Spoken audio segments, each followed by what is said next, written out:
ایک صحابی حضرت سعید بن عامر ہیں، حضرت عمر فاروق رضی اللہ تعالیٰ عنہ نے حضرت سعید بن عامر رضی اللہ تعالیٰ عنہ کو گورنر بنانا چاہتا حمص کا. انہوں نے کہا میں نہیں بنتا. فرمایا مجھے تم لوگوں نے بنا دیا ہے، خود گورنریاں بھی قبول نہیں کرتے. چلے گئے حضرت سعید بن عامر، گورنر بن گئے، صوبے کے گورنر. مال غنیمت میں سے کچھ زیادہ مال مدینہ شریف میں جمع ہوا تو حضرت عمر نے مختلف صوبوں سے غریبوں کی لسٹیں منگوائیں.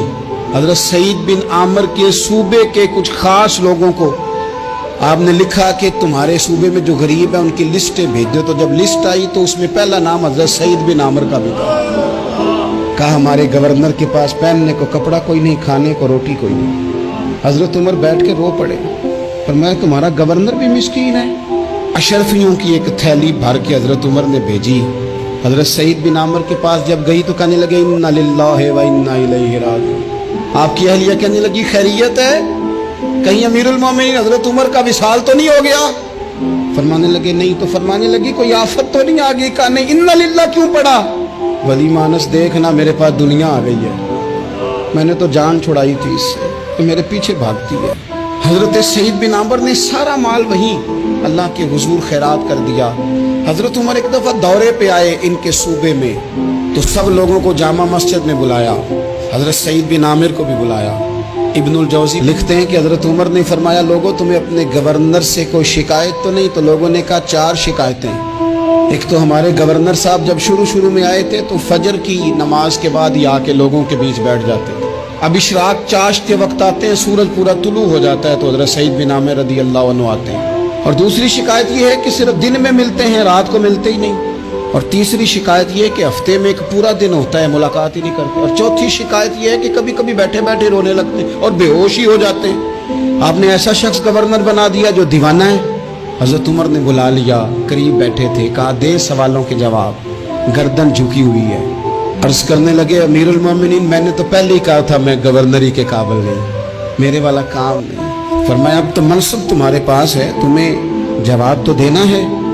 حضرت سعید بن عامر کہنے لگے حضور 4 میرے ساتھ مسئلے ہیں. فرمایا کون سے؟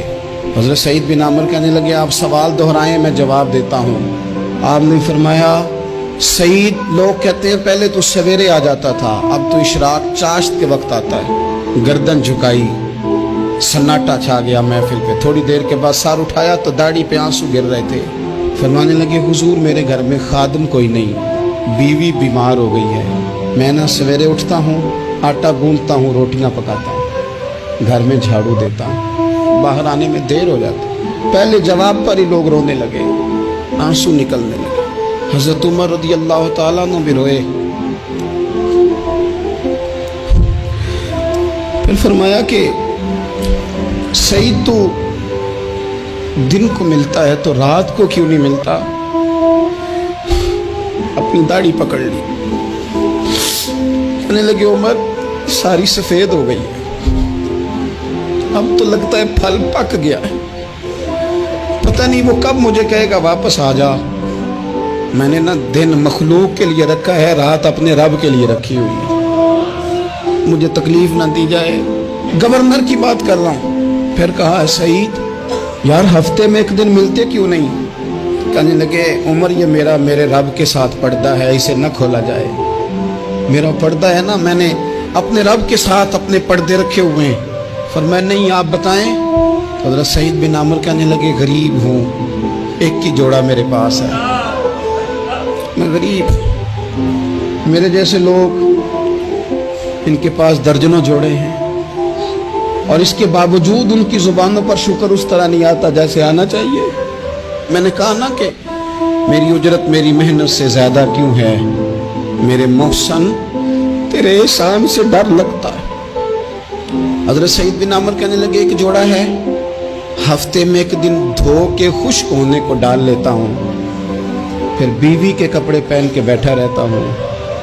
کس طرح گھر سے باہر نکلوں؟ میرا پردہ تھا، میں اپنی غریبیاں لوگوں کے سامنے نہیں رکھنا چاہتا. میں جانوں میرا رب جانے، میں راضی ہوں نا اس کی رضا پہ. اب تو حضرت عمر ہچکیاں لے کے رونے لگے. فرمانے لگے چل آخری سوال کا جواب ہی دے دے، کبھی کبھی روتے ہو تو بے ہوش ہی ہو جاتے ہو.